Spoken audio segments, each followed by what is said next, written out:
Donald Byrd, Hank Mobley, Donald Best, Kenny Burrell, Herbie Hancock, Butch Warren, Lex Humphreys, and Duke Pearson.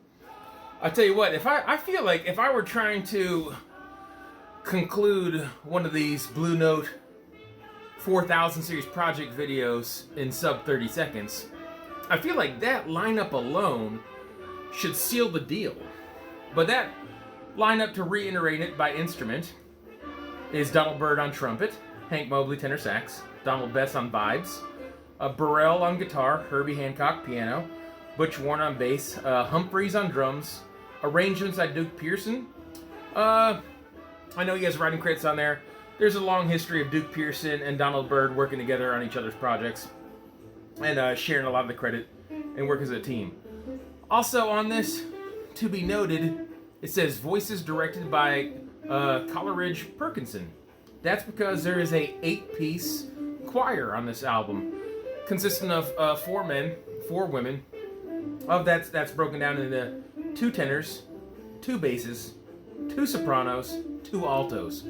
So the spectrum is covered on that. All right, so that's a little out of the realm of a lot of jazz in this era. But one thing that's very much in the realm of that is this album cover. Photo and design by Reed Miles. And then also within routine is that this recording is Rudy Van Gelder at Van Gelder Studios in New Jersey.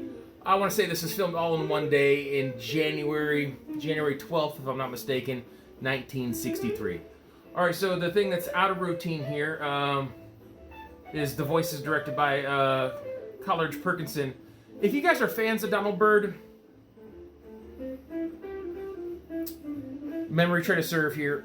Fuego, Amen, Hush and Royal Flush, and Pentecostal Feeling in Freeform all had kind of this choir vibe to it. And then he takes it to a new level here, or I should say a new perspective, because this is his perspective on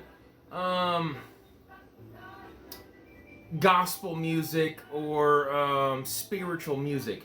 His father was a minister, thus the opening track, Elijah, both a biblical name, but named after his father.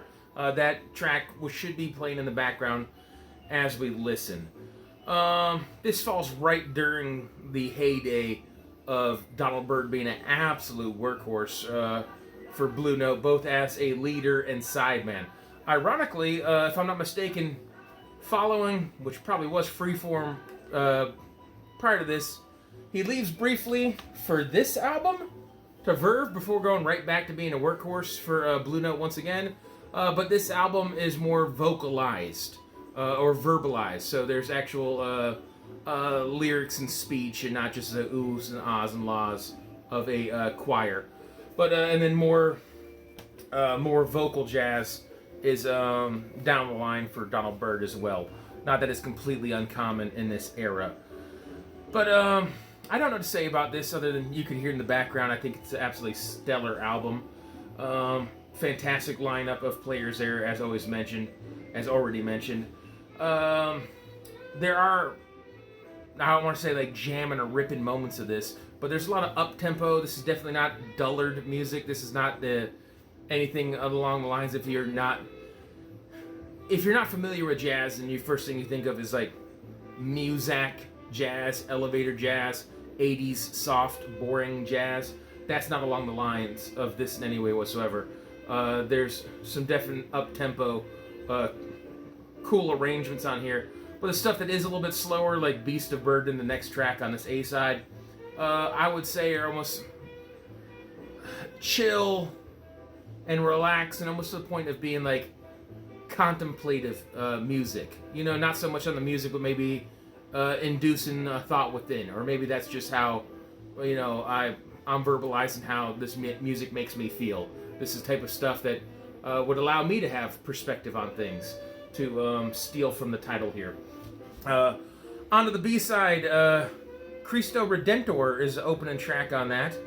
And I believe that is writing credit to Duke Pearson, and it's literally Portuguese for Christ the Redeemer as a result of his travels to Brazil in 1961 and that is so verified by quite literally saying that on the back of this album. So I'm glad I didn't misspeak there, because I'm certainly more than capable of doing that.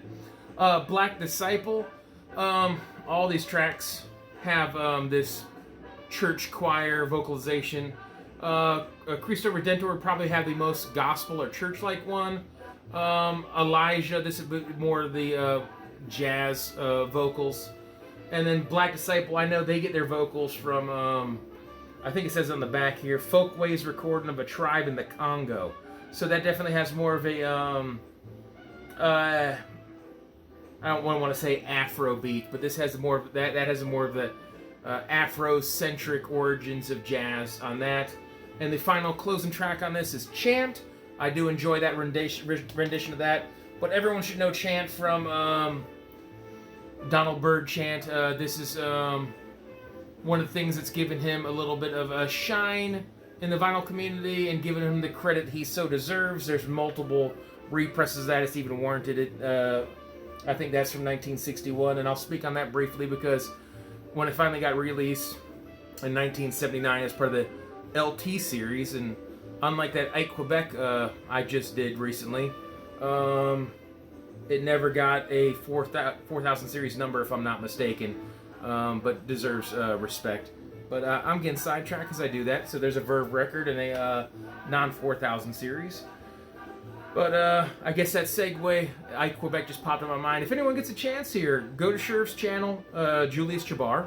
Everyone partaking in this video should know Julius Jabbar by now via this grandiose project. But his playlist of the first 100, and now we're in the second 100. People are filling the gaps here, like Davis Winchester and some other individuals in the vinyl community. And so make sure you're supporting those channels, because they're great people out there. And awesome good times.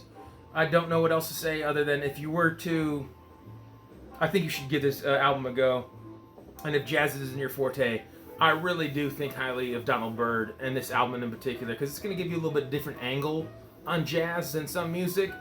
So if you were going to acquire, you know, some softer jazz and some free jazz and funky jazz and electronic jazz or minimalistic jazz, and you're to compile, like, you know, a 20-30 album starter kit or just broad spectrum of jazz, I think this would be a good one to fall under that umbrella. And if it's just new to you and you're acquiring the moanings and the bitches brews and the giant steps and cornbreads of the world, if you were going to throw a Donald Byrd in the list, I think this is as good as any Donald Byrds to do so with.